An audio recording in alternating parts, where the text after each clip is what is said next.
This is why so many flock to Cape Cod in summer.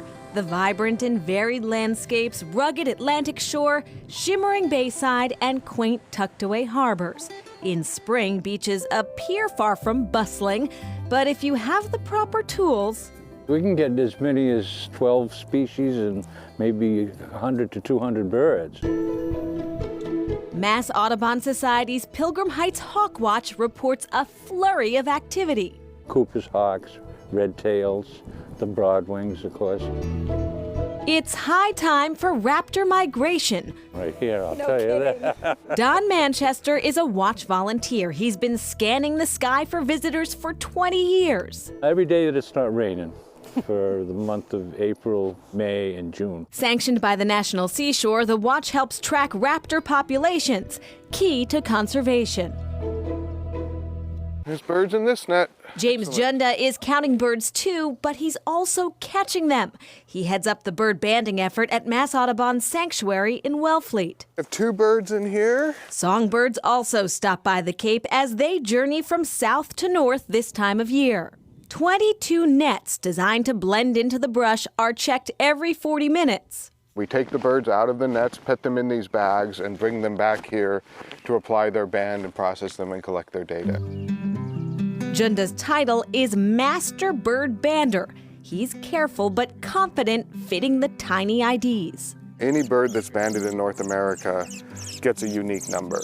And if this bird were to be recaptured by another banding station, it would tell them where it was originally banded. This is a yellow-rumped warbler. Junda explains the feathers indicate this little guy hatched last year.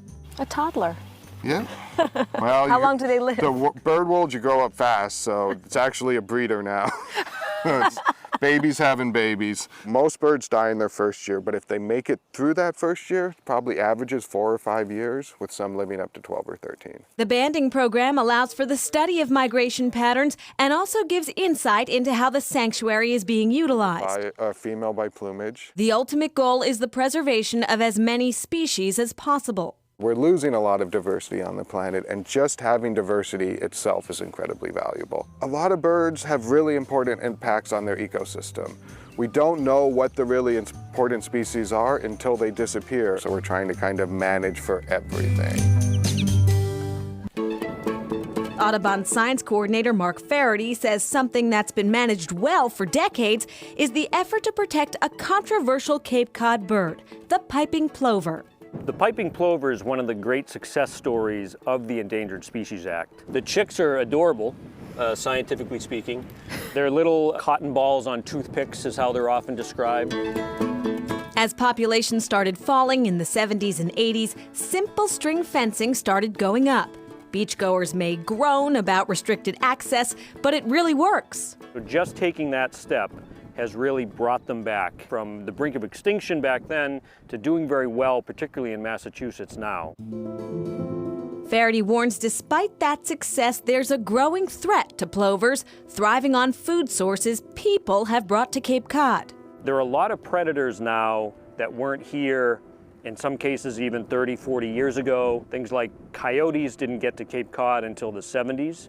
So that's a new predator for these guys. Provincetown Animal Control Officer Ruth Ann Cowing took us to find some tracks. The straight lines that you're seeing, those are all the coyote paths.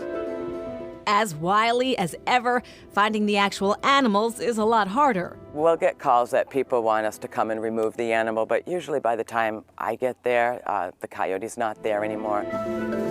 Always on the move, coyotes on Cape Cod can cause anxiety to those unfamiliar with them. They are actually not just coyotes, they're a hybrid between western coyotes and eastern wolves, as well as a little bit of gray wolf and a little bit of dog. Dr. Jonathan Way has studied the hybrid for years. He says coy wolf is a more accurate name for what's here. They're German Shepherd looking, so a lot of people will think they're 60 to 80 pound animals in their backyard. They're really 30, 40 pounds. Way says their size does allow them to take down bigger prey than their scrawnier western coyote cousin, but says the wolf DNA doesn't seem to make them any more aggressive. The vast majority of coyotes avoid people.